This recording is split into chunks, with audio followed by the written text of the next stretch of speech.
Entrevista.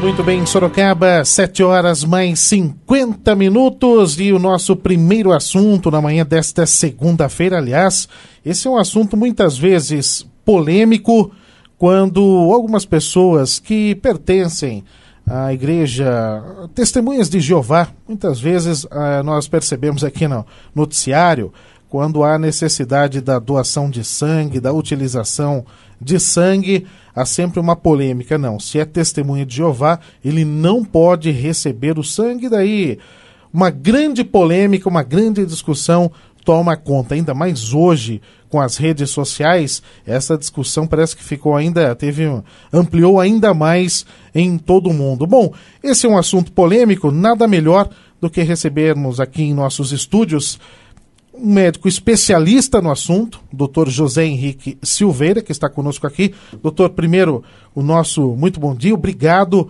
pela participação ao vivo aqui no Jornal da Cruzeiro. Bom dia. Bom dia, Fábio. Eu que fico contente de poder esclarecer alguns assuntos.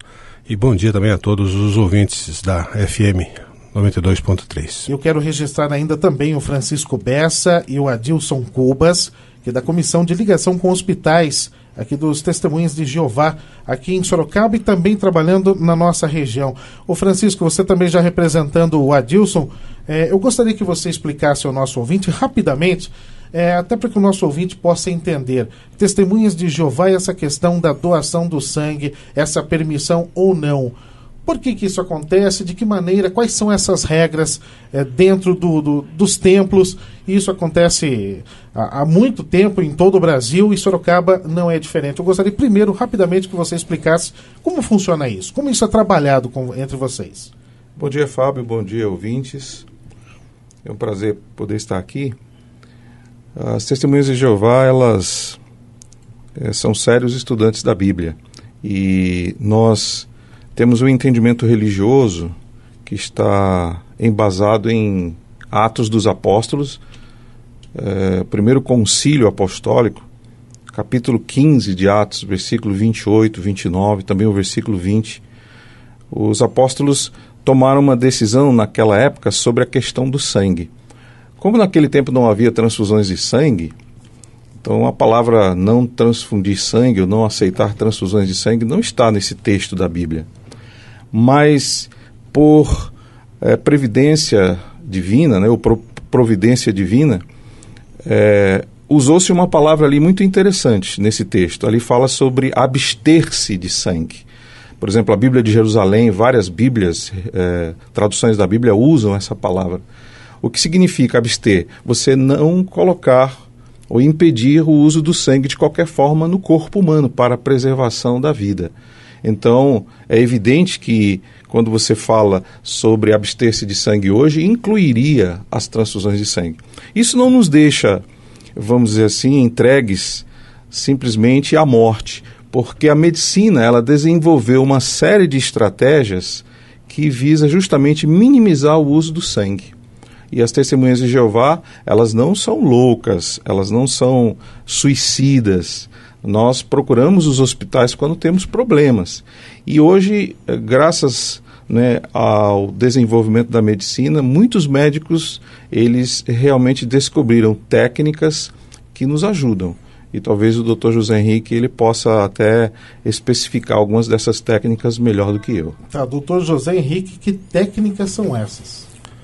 Bom, Fábio, a medicina está crescendo muito rapidamente, mais rápido do que a tecnologia até. E muitos trabalhos estão sendo revistos daquilo que foi feito na medicina nas últimas décadas. E nessa revisão sistemática da medicina, tem sido questionada a questão do sangue. E, ao contrário do que se afirma na mídia, colocando que o sangue é vida, os trabalhos vêm mostrando que o sangue está relacionado com morte. O sangue está relacionado com morbidade, com doenças também. Então, está sendo feito um trabalho visando exatamente isso. A função do médico é ajudar o paciente. Essa é a intenção primária do médico. E o médico consciencioso, ele está pautado em cima de trabalhos recentes para poder fazer o que existe de melhor, mais moderno e eficiente para o paciente. Então é fácil você entender, sabe? Eu vou falar em poucas palavras, de uma maneira compreensível, para que você possa entender. Quando você pega o sangue de um doador e coloca esse sangue do doador numa geladeira, ele vai ficar lá por algumas semanas nessa geladeira. O frio da geladeira, em contraste com o calor do corpo, vai trazer alterações morfológicas no glóbulo vermelho. O glóbulo vermelho ele é discoide, bicôncavo. Quando você coloca o sangue na geladeira, ele se transforma numa forma globosa e espiculada, como se fosse uma mamona. Esse sangue globoso, espiculado, ele fica endurecido. Então, quando a pessoa recebe o sangue, saiu da geladeira, vai para o centro cirúrgico e vai colocar no paciente, esse glóbulo vermelho deformado, ele vai obstruir a microcirculação. A microcirculação é a parte nobre das trocas gasosas. É ali que o organismo faz todo o mecanismo de trocas gasosas. Então, quando a pessoa faz uso do sangue e esse glóbulo vermelho obstrui a microcirculação, ele vai dar falência naquele local que está obstruindo. É como se garroteasse o dedo. A ponta do dedo garroteado vai ficando escura. O glóbulo vermelho vai obstruir a microcirculação e vai escurecer determinados órgãos. É por isso que os trabalhos vêm mostrando que a transfusão de sangue dá falência múltiplas de órgãos e a pessoa morre por causa disso. Então os trabalhos recentes vêm mostrando o que acontece e hoje a gente está investigando as causas disso. E uma delas é essa deformidade que o glóbulo vermelho sofre por ter sido conservado na geladeira. Doutor José Henrique, esta situação da falência múltipla de órgãos, ela acontece instantaneamente? Não, nem sempre. Pode acontecer, mas nem sempre acontece. É como se você garroteasse o dedo nesse exemplo que eu dei. Se você garrotear o dedo, né, você vai perceber que o dedo vai ficando uma coloração diferente. Na hora ele apodrece? Não, vai levar um tempo. Depois de um dia, você não tirou o garrote, o dedo está preto. 2 dias, deixa uma semana, você vai perder o dedo. Não é assim? Não foi instantaneamente. É isso que acontece. Quando a pessoa faz uso do sangue, não é na hora que ele vai ter o problema. Ele pode ter o problema a longo prazo. Depois de meses ele pode ter um problema. E os trabalhos vêm mostrando, ninguém estava entendendo por que a pessoa foi operar o coração e ele morreu de pneumonia. Não tem nada a ver com o coração dele estava bom. O que aconteceu? Ele teve falência múltipla de órgãos, pegou o pulmão e deu uma falência do pulmão ventilatória. Então, relacionado agora, a gente consegue relacionar com o sangue estocado. Só para você ter uma ideia, Fernando, o glóbulo vermelho ele tem aproximadamente 7 microns, aliás, 7 microns de diâmetro, o glóbulo vermelho. E o capilar tem 2,5 microns. Então, o glóbulo vermelho, para passar no capilar, ele tem 7. Para passar num buraquinho de 2,5, ele tem que se contorcer todo. Quando você coloca o glóbulo vermelho na geladeira, ele endurece. Então, aqueles 7 microns não consegue passar pelo caninho de 2,5. Deu para entender? Então, quando ele não consegue passar por esse caninho, ele entope naquela região. E não tem mecanismo que faça aquele sangue passar, porque ele está endurecido. Ele está crescido, deformado, duro. Então, ali ele vai sofrer obstrução. Além das outras reações, você falou de morte imediata, pode acontecer. Às vezes a pessoa tem uma reação anafilática, uma reação alérgica. E todo mundo sabe que o sangue defende a gente. Não é assim? Então, se algum corpo estranho entrar no meu corpo, eu tenho um sistema de defesa que vai me defender daquele corpo estranho. Não é assim? Por que ele faz isso? Porque o meu corpo conhece todas as minhas estruturas. Ele reconhece qualquer corpo estranho que entrou, porque aquele corpo é estranho. Ele reconhece isso. Então ele vai brigar contra aquele corpo estranho. Se eu der o meu sangue para você, o meu sangue não reconhece você como sendo dele. Ele vai brigar com o seu sangue. Ele vai brigar com os seus órgãos, vai brigar com o seu tecido. Percebe? E o seu sangue vai brigar com o meu. Não existe esta questão da compatibilidade? Então, mesmo na compatibilidade, mesmo se você pegasse 2 exemplos do ABO e RH igualzinho, idênticos, mas o meu sistema de defesa vai me defender. E vai agredir qualquer agressor. tá certo? Então o meu sangue em você vai agredir você. Além do sistema de antígeno e anticorpo, em cima da superfície dos órgãos e do sangue também, existem os antígenos de superfície. São cerca de 150 antígenos diferentes que existem. Qual é a chance dos meus 3 dos 150 ser igual aos seus 3, se tem 150? Então, não vou encontrar sangue compatível. É mais fácil você encontrar uma impressão digital idêntica do que encontrar 2 tipos de sangue idênticos. É muito mais difícil de encontrar. Então, vai ter uma tremenda uma agressão imunológica no seu sistema sanguíneo. Então, essa agressão imunológica é que vai provocar uma reação em cadeia e que pode dar a morte súbita na pessoa. Então, a alergia, que isso pode promover, a reação anafilática que pode ser provocada por causa disso, e a reação imunológica são coisas que a gente sabe faz tempo disso, mas pensava-se que o benefício era maior. Hoje a gente está questionando se o sangue é mais benefício. Nós estamos vendo que é mais risco do que benefício. A refrigeração que é feita no sangue após a doação, ela não é só feita para a manutenção daquele sangue antes dele ser utilizado, quando ele vai passar para uma outra pessoa, a que vai receber o recipiente, o receptor, né? Este processo não se modifica? Você não aquece este sangue? Como que funciona este processo da geladeira para o corpo humano? Isso, na verdade, esse processo de deformidade do glóbulo vermelho leva aproximadamente 48 a 72 horas para ele voltar ao normal. Então você ficou obstruído nesse período de tempo que você aplicou, ele está obstruído. Ele não tem assim uma reversão imediata assim que você tirou da temperatura baixa para colocar a temperatura normal do corpo. Então ele vai levar um certo tempo para poder reagir. E esse tempo é de até 72 horas. Quando acontece isso? Mas o mais frequente que a gente encontra é que depois que você tira da geladeira, o glóbulo vermelho sofre uma ruptura na membrana e libera a hemoglobina livre. Então aquela hemoglobina livre, que também transporta oxigênio, ela é extremamente nefrotóxica. Então você vai ver muito frequentemente os trabalhos relacionando morte súbita, ou morte de falência de órgãos, ou morte de insuficiência renal. A insuficiência renal é dada pela hemoglobina livre. No caso de pessoas que sofrem acidentes politraumatizados, que chegam num quadro complicado ao hospital, hoje os bancos de sangue, eles pedem e recomendam que as pessoas façam doação, inclusive nesse período de carnaval. Um exemplo apenas, o de festas, quando os acidentes acontecem com maior frequência e há necessidade do sangue. Aí você diminui a reserva deles, do banco de sangue. De que forma essas pessoas que chegam politraumatizadas ao hospital e precisam do sangue podem ter a expectativa da vida? O Dr. Frederico Guilherme Brandão, ele fez uma palestra aqui com vocês na Cruzeiro. E ele fez uma colocação muito interessante. Ele falou que na época de fim de ano, começo de ano, até depois do carnaval, é o período que está todo mundo viajando, doadores somem e acidentes multiplicam. Então a necessidade de sangue é enorme.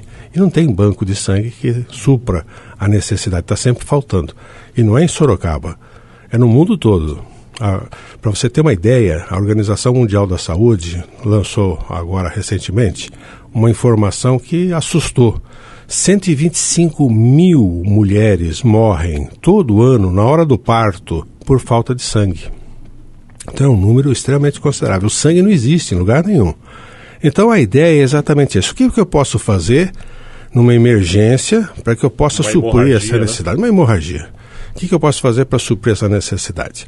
Então, teve agora, alguns meses atrás, lá na Rocinha, no Rio de Janeiro, um bandido que levou um tiro de AR-15 e sofreu uma lesão de uma artéria importante, a ilíaca. Ele perdeu, nesse acidente, 4 litros de sangue. Dos 4 litros de sangue que ele perdeu, 2,5 litros foi recuperado com uma máquina de recuperação de células. Então aspirou o sangue que estava na cavidade abdominal dele e reinjetou nele 2,5 litros.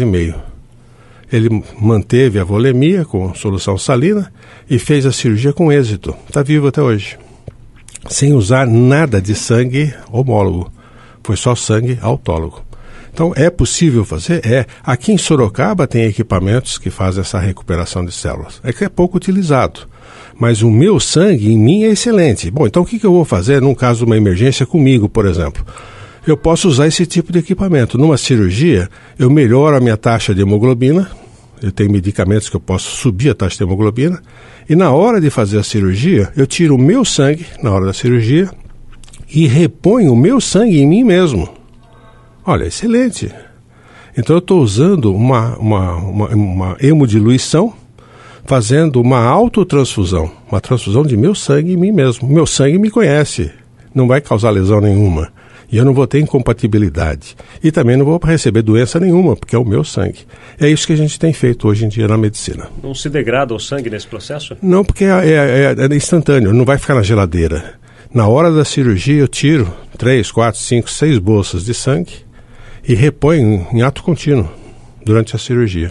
Faço a hemodiluição, depois da hemodiluição eu reponho o meu próprio sangue em mim mesmo. Excelente.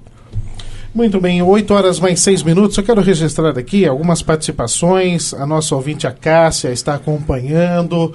Ela tem algumas críticas sobre essa questão. Segundo ela, que as pessoas têm que doar sangue sim, continuar com esse processo e o apelo que ela faz aqui em Sorocaba. O Otávio também acaba de mandar aqui uma mensagem para a gente, também falando que pela primeira vez ele está ouvindo sobre este assunto. Ele não sabia desses métodos alternativos. Está parabenizando aqui a Cruzeiro FM por trazer esse assunto à tona. Eu quero só encerrar aqui com a participação do Antônio Tadeu, ele que é lá do Parque São Bento, também informando que ele diz aqui, ele é testemunho de Jeová e pela primeira vez está ouvindo o assunto ganhar destaque na imprensa. Segundo ele, é importante ouvir os dois lados, aqueles que defendem as doações, a própria Rádio Cruzeiro com inúmeras participações, o próprio Dr. Frederico tantas vezes participou conosco aqui com seus apelos para esse processo de doação, como também o Dr. José Henrique Silveira trazendo as informações, um outro lado dessa questão sobre a doação de sangue, principalmente quando se fala em testemunhas de Jeová. Doutor, nosso muito obrigado pela presença, trazendo aqui as informações para o nosso ouvinte e numa outra oportunidade o senhor estará conosco com certeza aqui. Nosso muito obrigado. Eu que agradeço, Fábio, e querendo só dar um gancho, não estamos fazendo apologia contra quem faça uso do sangue ou que doa sangue, pelo contrário, nós estamos mostrando que na falta de sangue tem o que fazer. Então, esse dado da Organização Mundial da Saúde, 125 mil mulheres morreram por falta de sangue, a ideia é essa, o que fazer quando não tem sangue na praça. Então, nós estamos trazendo esses métodos exatamente visando isso, atender todas as pessoas. E qualquer pessoa sensata não quer correr risco de vida quando ele está fazendo um tratamento. E o tratamento sem sangue é isento de risco. O tratamento com sangue todo mundo sabe. Se você colocar a mão num sangue com uma ferida no dedo, você colocaria a mão numa bolsa de sangue ou numa poça de sangue? Não, você sabe que pode se contaminar. Imagine injetar 2 litros na sua veia. A chance de ser de pessoas diferentes é enorme e a chance de você se contaminar é muito grande. Não existe sangue seguro. Então, se a gente tem alguma coisa paralela que você pode fazer, é excelente. Mas não estamos fazendo apologia contra o sangue, não. E esse é o espaço super amplamente democrático do nosso jornalismo, justamente para tirar essas dúvidas de um assunto que sim, é muito polêmico, mas é preciso sim também ouvir o outro lado. Tantas críticas muitas vezes, aos testemunhas de Jeová, por que não trazê-los aqui juntamente com o Dr. José Henrique Silveira para explicar também essas alternativas.